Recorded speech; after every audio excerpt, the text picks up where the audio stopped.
Well, good morning, Daze with Jordan the Lion. What's up, guys? I decided today I'm going to go ahead and try and do the whole vlog on my new camera. I've been experimenting with some settings. It may take a week of me just changing settings every day to get something that looks great and what I want, but the whole purpose in getting a new camera was so that I could put my own distinct look on the camera. Today I'm going to try a setting called Cinema and see what happens. I've been up for about 2 hours. I had my coffee, John and I played, and John had some steak, and he was happy. And I didn't film it yet because I don't know. I wanted to get everything started, and I wanted to make a phone call. I told you guys that I want to go do Camp Anawana from Salute Your Shorts. It's one of my favorite Nickelodeon shows growing up, so today I finally got the guts up to call him. Got a hold of the camp, told him what I wanted to do, and she said, well, unfortunately, this week we have campers. Give us a call next week. We'll see what we can do. So I might get to go vlog Camp Anawana, and if we do, that'd be so awesome. It's one of my all-time favorite shows, like I said, and I just wanted to make that call early because you know me, guys. You know how crazy I am, and you know how fanatical I am. I'm very fanatical about some things, and one of those things is when I find a location that I can't believe exists, I immediately get paranoid that they're going to get rid of it the next day. And sure enough, you know, like when we went to the Wheel Inn restaurant, 2 days later they demolished it. The other day we went to do the Pulp Fiction vlog, and I'm sure that in the 20 years or 25 years since they made that movie, I think that, when did they make that? Like 91, 92, something like that? In all that time, I believe there probably was a building in that abandoned lot across from Butch's apartment, but we got lucky and there wasn't now, and they literally had bulldozers out there getting ready to do it. So I found a place yesterday, and I'm like, the only thing that's going to deter me from going and doing this one today is if for some reason they tell me I can go do Salute Your Shorts. So I called Salute Your Shorts. They said no. I just figured, well, it's 2nd of January. Maybe they won't have campers yet. They do. So we're going to go do the other one that I wanted to do, and I am super excited. Somebody, a really close friend of mine from Ohio, from Troy, he was actually a guy that helped teach me guitar and was just a real life force in my high school years. His name is Tim Hebb.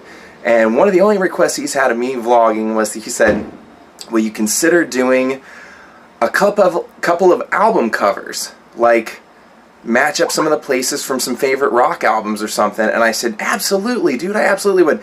Now, at different times I've hit the back cover of Hotel California and the front cover over Beverly Hills Hotel, but I'm not even really an Eagles fan.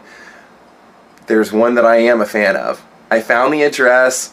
It's not quite exactly the same as it was, but I'm going to go hit that right now, and I can't wait. Are you guys ready?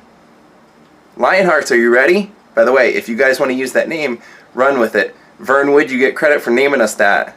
Lionhearts. Daze with Jordan the Lion, Lionhearts. Is that cool with everybody? If you're cool with it, in the comment section below, write cool. If not, say, let's keep trying.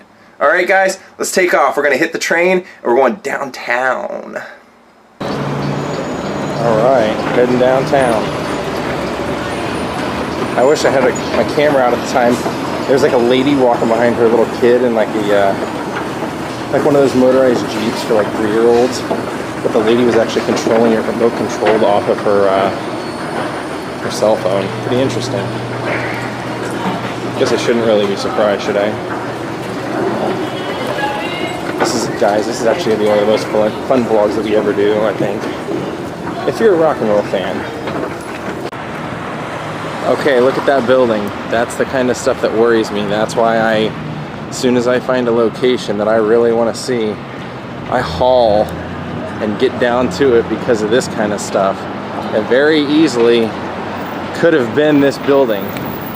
I'm thankful that it's not, but it very well could have been. Now, what I did come to see is right around this corner to the left, though. And this is gonna blow your minds. Because it blew my mind. Okay? Because what this is, this kind of crap hole building right here, that used to be Morrison Hotel. And they used to have a big sign on both sides of it. It said Morrison Hotel. I'm going to show you from across the street, and then I'm going to go over there. I'm going to show you where the famous cover for the Doors Morrison Hotel album actually was shot. Now, the story goes that the Doors were going to have a photo shoot for this album that they hadn't named yet. And Ray Manzarek and his girlfriend were riding around downtown, down here, and they passed by right here. And this was the Morrison Hotel.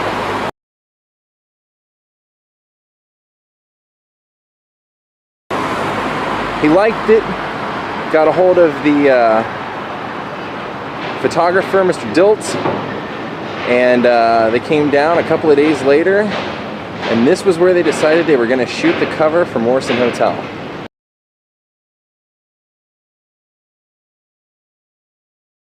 Now what happened was that, you see those gray doors right there? That was actually the entrance to the hotel. And I'm going to attach photos throughout this whole thing from Mr. Dilt's photo session. And where I got all of my information was I actually found a couple of interviews with him online, and he told these stories, so it should be pretty accurate. Now, that was actually the entrance right there. And you walked in, there was a stairwell, and then to the left, right over there was actually the main lobby. Okay, so we're going to head over now. And so they went in here and they talked to the guy that was managing the property. And right here where these doors are, you can see right there, right where those doors kind of are, that's where the two backs of the chairs would have sat, that the guys, the band, was flipped around and facing out here, out this window.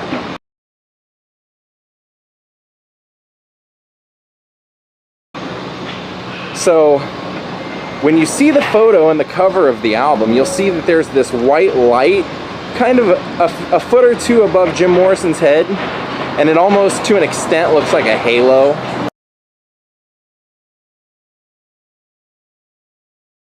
Well, what that actually was they went in here, they talked to the guy who managed the place, the property, and told him, hey, we want to do a photo shoot in here. And he said, oh, no, absolutely not. You have to clear that with the owner. And the owner's not here. And they're like, well, I mean, come on, like, what are we going to do? So they figured, well, we can all stand out front.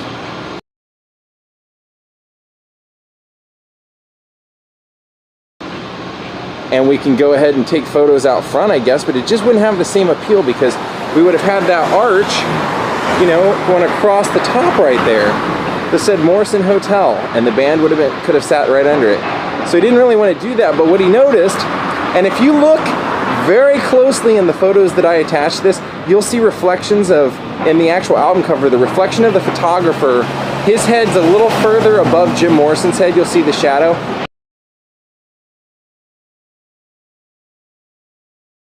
But in some of the side shots that I have, where it's kind of looking at the window, like from this angle, and you see the guys in there,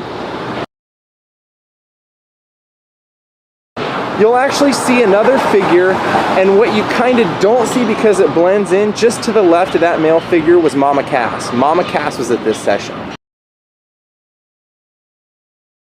So, they stood out here, they were figuring out how they were going to take the photo, and the band actually just kind of hung out inside the interior of this doorway. And I do have pictures of them there.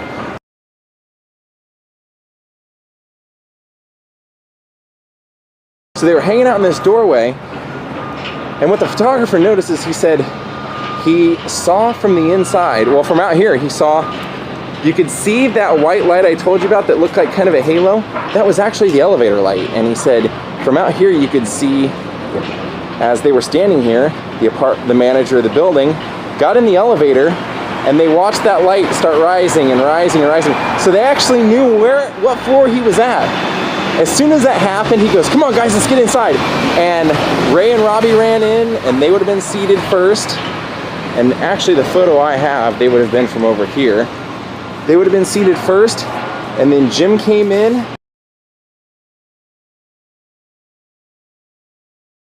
And right here where this meter is, that's actually where the no loading zone sign was.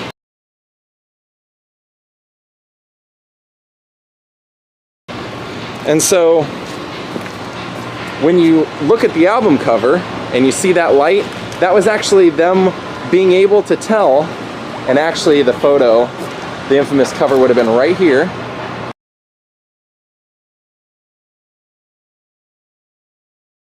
They actually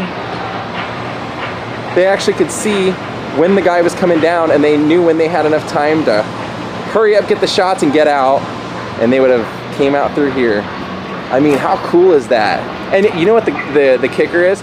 The album wasn't actually going to be called Morrison Hotel. It didn't have a name yet. And it was because of this whole episode that they ended up calling it Morrison Hotel. It was just very fitting because it was the second to last album before the band was done, before Jim died. So as soon as I found out, like I told you guys, as soon as I found the address last night and found out that it was here, as I looked, I saw somebody say that it had been demolished, and I freaked. Just like, how could I have missed this? And then as I looked, and I looked it up on Google Maps, I'm like, no, it's still here. I guess what he meant demolished was like they've shut it down. But this would have been Morrison Hotel, and you might think that our day stops here, but no, no, no. What the band actually ended up doing was after they got their shots, and once the photographer had actually taken photos from here, and he had went from across the street over here, and he was taking photos from over there. They ended up walking about 8 to 10 blocks away from here to go get drunk. Even though it was a morning shoot, they decided they were going to start drinking. And about 8 blocks away, they found the Hard Rock Tavern, or the Hard Rock Cafe. Now, that's where they got the name for the song, and that's where the actual Hard Rock Cafe ended up getting their name. So it just happened to be by chance. They were walking around to get a drink. They saw this place. They decided that would be a great place for the back cover. So the back cover of Morrison Hotel is actually that Hard Rock. And the interior, when you open up the gatefold to the record, that was, as soon as you walked in the door to the Hard Rock, that's where the end of the bar was. All the guys sat up there with their beers, and that's where that photo was taken. So I'm gonna go ahead and walk that about 8 blocks, and we're gonna go over, and now it's like, I think it's like a little grocery store, a little supermarket, but we're gonna walk over there and we're gonna check out where they took the back cover and the interior gatefold. So we're gonna get the entire Morrison Hotel today. Came out here and they put pictures of, they recreated in 8.5 by 11. I forgot to mention that, yeah. And they hung it all here to make it look like the album. Yeah, it was like 8.5 by 11s. Yeah, a whole bunch of them. Yeah, on strings, and then people would like, over time would just grab. People just grabbed them, and then now they're all gone. Oh yeah, that's so cool. I forgot to mention that. I'm so glad you said that, because I read about that, and I probably would have forgot to say that. Yeah, that was pretty awesome. I would have loved to see. I hope somebody does that some other time. Yeah, it was like they actually recreated the entire cover, like 8.5 by 11, piece by piece, all the way across.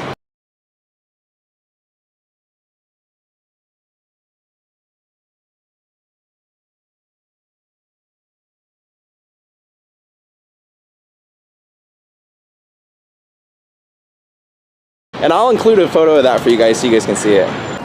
All right, we're heading through Skid Row because we got to get to that back cover and inner gatefold from Morrison Hotel.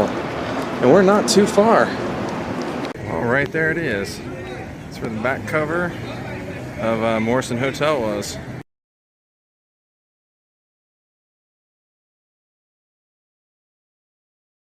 That would have been the Hard Rock Cafe right there, the original.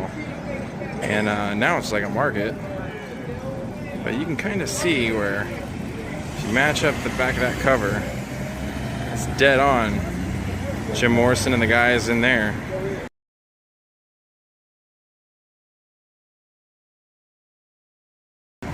Now I'm going to go ahead and go on in the market, but inside there was where the gatefold of this thing is.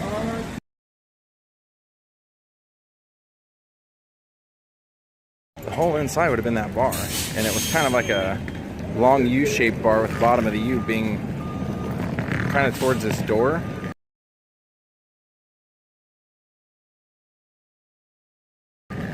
And that's where they would have been sitting with their beers on the table.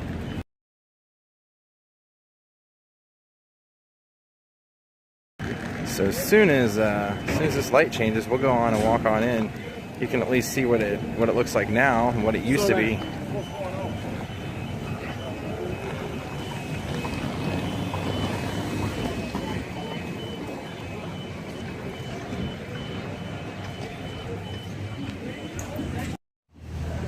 walking around inside, but this all used to be a bar. Now they've got, it's a whole grocery store and a deli and everything, but the bar would have been going the long way through.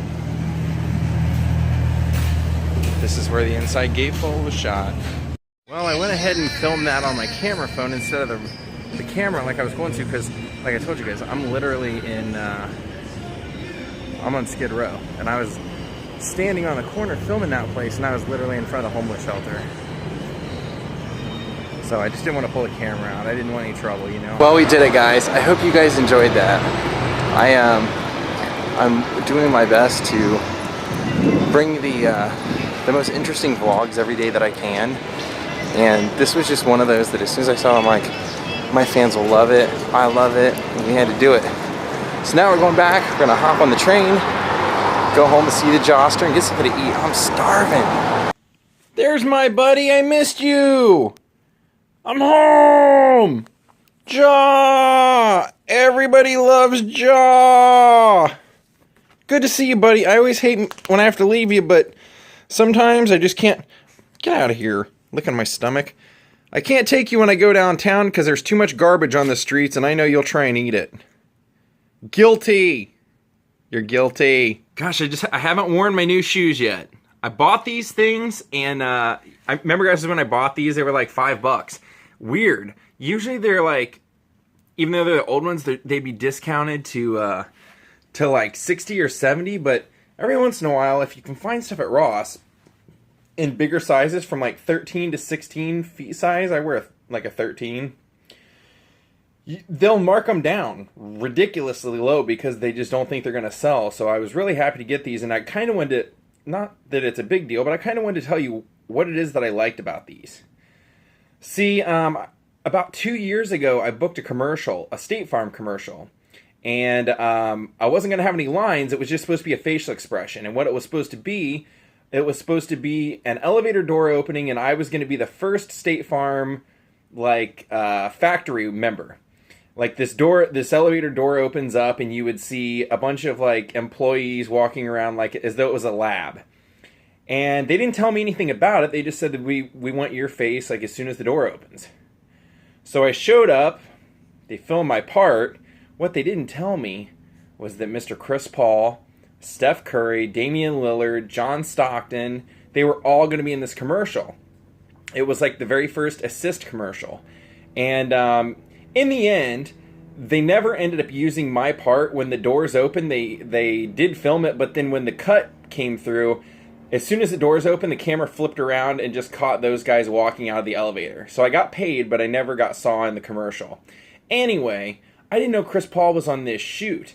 And when he showed up on set, he was wearing these shoes, and I'd never seen him before. I just thought they were awesome. So about an hour later, I'm out waiting to go to the bathroom. I'm waiting for somebody to get out of the bathroom. And as I'm waiting there, I happen to be wearing my my Chris Paul Air Jordans. They were a few years before this, and I just happened to be wearing them for that shoot. And because they weren't going to be able to see your feet, so it didn't matter what I wore this time. Sometimes they care, sometimes they don't. And when he came onto set, he had looked down and he saw my shoes, and he pointed at me. He was like, all right. And so anyway, so when I was standing in line for the bathroom, he's walking by. There's like a handler, and basically there's like 3 other people with him. They're walking him back to his trailer. And he sees me, and he points over, and he's like, hey, man, thanks for wearing my shoes. And I was like, oh, dude, you're the best, man. I season ticket holder. And he goes, have we met before? And I said, yeah, I've met you twice. And he goes, I thought I had. He came up and gave me like a bro hug, like shakes my hand and then like half hug, and said like, good seeing you, man, good seeing you. And I just always thought that was cool. And I remember just like when he walked down on the set, since I'm such a fan of Chris Paul and I didn't know he was going to be there, and then he came walking out in those shoes.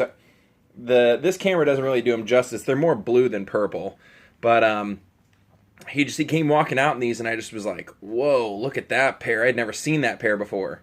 And since he was so cool on set, that was just one of those memories that I had. So when I saw that homeless kid wearing them, it reminded me of like how much I wanted these at one point. And then what was it? Literally the next day, I found these in Ross as I'm in there buying jeans. So I guess it was just meant to be. And I haven't worn them yet because it's been off and on raining. And this pair, I want to keep them looking nice if I can. Oh boy. Guess who's going to have to do laundry tonight now? Yep. I'll tell you guys this. One thing that I haven't been vlogging is for the last 2 or 3 days I've been constantly whistling the Rockford Files theme song. Boom, boom, boom. Everywhere I go, I hear that in my head. What I didn't tell you guys was that, remember on New Year's Eve when I told you I had to work? I ended up working like about a half mile away from where Jim Rockford's trailer was set up. And they also filmed something else there. And I was totally going to vlog it and I was going to release it the next day. I drove down to where you have to go. $40 to park. There's nowhere to hit your hazards. There's no loading. $40. So, I'm going to go back over there another time. I'm going to park on the Pacific Coast Highway and I'm just going to walk all the way down the windy Paradise Cove Road. And I'm going to do that vlog anyway. But $40, here's their deal. They'll let you in for 10 minutes with no charge, but if you're even a minute over, they charge you. I can't limit myself to 10 minutes on a Rockford Files vlog. I don't know what I'm going to need footage of. I don't know what I'm going to tell you. Actually, I do know what I'm going to tell you, and I don't know how long I'll ramble on, so that's why that didn't happen. But I am going to go do the Rockford Files vlog because I have so many cool stories to tell you while I'm there. Now let's go do the laundry. I got the quarters. Laundry time. And there it is. The glorious quarters for laundry. I'm telling you guys, if I don't do it tonight, everybody and their mother, their grandmother, and their deceased grandmother is going to be doing laundry tomorrow and the next day before they shut that place down. Alright guys, I'm always trying to think of ideas. Something that's different from my vlog, something unique, fun, interesting, something that nobody else is doing, and something that'll make you guys more excited to watch. And I think I have an idea. So it involves you guys. If anybody out there happens to have Rolling Stone sticky fingers, email me at dazewithjordantheline@gmail.com. Not the CD, but if you have the LP, the record, with the jacket, with the zipper, get a hold of me, dazewithjordantheline@gmail.com, because I want to make you a feature in the vlog. If you have that record, if you want to be part of the vlog, hit me up, let's do this.